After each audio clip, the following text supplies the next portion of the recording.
What do you do with a drunken sailor? What do you do with a drunken sailor? Oh, yar. This be Justin from the books, bricks, and boards, here to talk to you about Pirate Borg. Yar.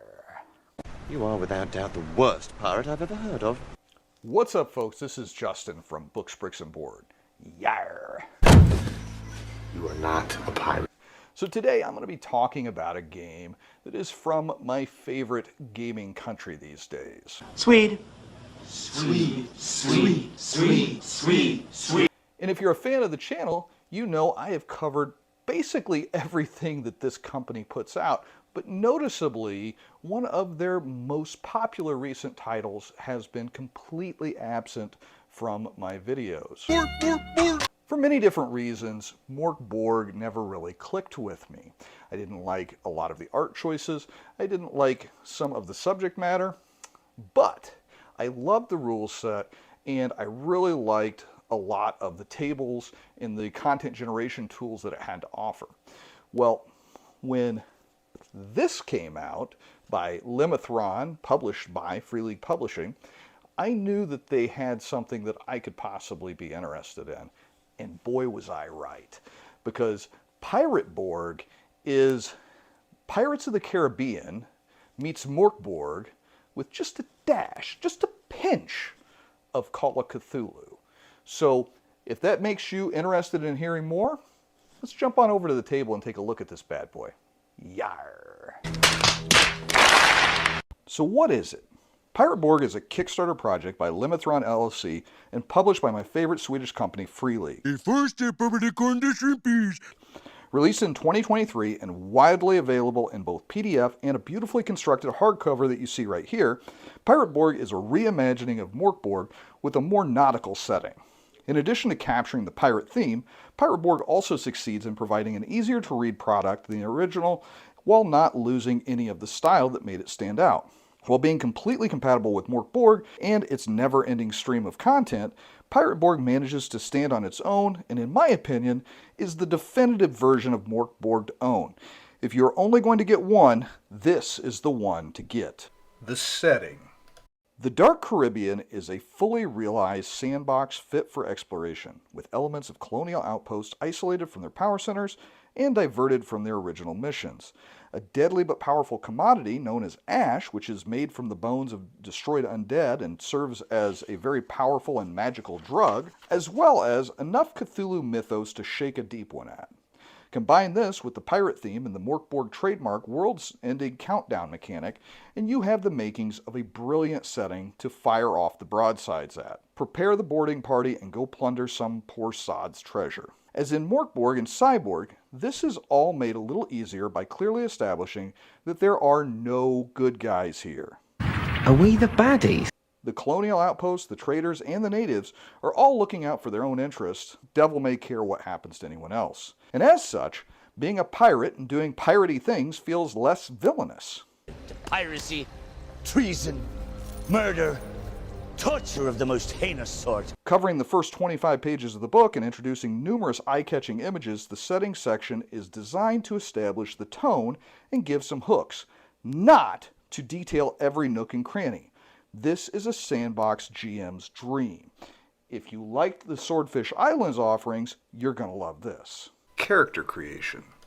The character creation process will not disappoint longtime Mork Borg fans, with plenty of random tables and 8 total classes, 9 if you count the landlubber, which is the classless option.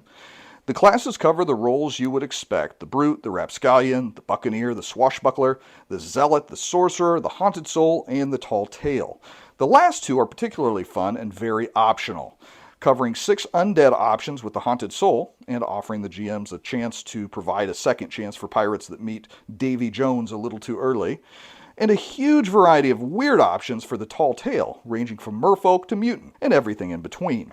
All the classes offer clever gimmicks and advancement options, which give players plenty of the playstyle choices to have a fun time, should they survive long enough to enjoy them, of course. If you are already familiar with Mork Borg, you will be familiar with the 3d6 establish an ability modifier between -3 to +3, then throw out the score and keep the modifier. The modifiers get adjusted for class and have the chance to go up or down with advancement as well. The best part of the character creation is by far the random tables, for all manner of belongings, traits, and backstory elements. These are pure Spanish main gold and would be appropriately plundered for any RPG with a pirate theme. The Omen system from Mork Borg has been replaced with Devil's Luck, which is considered to be core for this system and is very, very similar. The core rules. With 4 pages of core rules pretty well sticking to the Mork Borg formula, broken at 0 hit points, dead at -1, roll a d20 to hit a DR, usually 12, Pirate Borg doesn't try to fix what isn't at 0 hit points. Yes, it's horrible, this idea.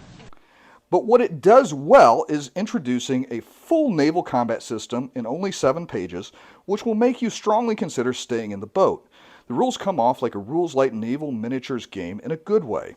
Also, new are the rules for the sea shanties and how they affect your crew, with a list of 12 real sea shanties to choose from. They're all available on iTunes to make a playlist if you were so inclined. Throw in some cool alchemy rules, 20 new rituals, and enough goods and equipment to make Jack Sparrow blush. My vessel is magnificent and fierce and huge-ish. And this would be worth the purchase strictly to expand your Mork Borg options. Here there be monsters. The Bestiary. With over 20 pages of Bestiary options, you won't be lacking for scurvy enemies to cross cutlasses with, covering a wide variety of unnatural variations of otherwise natural creatures. Look. An undead monkey. A plethora of undead and several mythos-inspired beasties.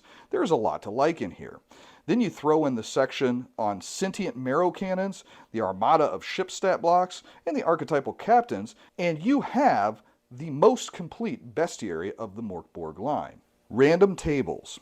This wouldn't earn its Borg in the title if it didn't have a hole full of content generation tools, and Pirate Borg doesn't disappoint here either. Besides the great character creation tables, there are also tools for cargo derelict ships, jobs and quests, pirate generation, rumors, treasure maps, and uncharted island generation. This last one is of particular note as it was built by none other than Jacob Hurst of Swordfish Island fame, as in The Dark of Hot Springs Island. Any or all of these are just as fun as you'd expect and make a lazy GM's game much more fruitful. The Curse of Skeleton Point. The last main section is perhaps the most ambitious, with 34 pages of content providing a full sandbox with a base of operations and numerous hex crawl locations to enjoy.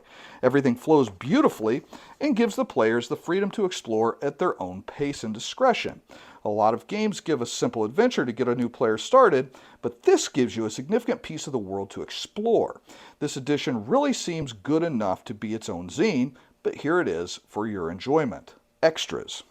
As is the standard with Mork Borg, Pirate Borg gives plenty of nice extras with the total package. Besides what I already discussed, there are excellent end papers that provide a pseudo-GM screen, a terrific creature index with stat blocks and page numbers for all of the beasties, a very useful traditional index, and a very clever 2-page spread character creation tool, which I highly suggest for building new heroes. Yes, I lied to you. On top of that, in the PDF, I received digital assets for all the baddies and a variety of pirates, as well as a player's version of the rules, sans spoilers. Summary. Mork Borg is a great game. Pirate Borg turns it up to 11. If you have even a passing interest in pirate games, this should be on your shelf. If you don't enjoy the theme, you might want to pick this up just for the tables and the bestiary. It is really that good. Alright, so that was my take on Pirate Borg, the pirate cousin of Mork Borg. Now, this is completely compatible with Mork Borg, so you could also use Solitary Defilement to play this game solo, which, you know, I probably will. It would strain credulity at that. So if you did enjoy the video, please share in the comments section about your experience with Mork Borg or any of its clones, Cyborg, Death in Space, or Pirate Borg. Also, if you enjoy the channel, please think about liking, sharing, and subscribing. I'd love to see more of you in the comments section, and I always enjoy having those conversations. So until next time, this has been Justin from Books, Bricks, and Boards. Good gaming, and God bless. Yarr. Apologies, Your Majesty.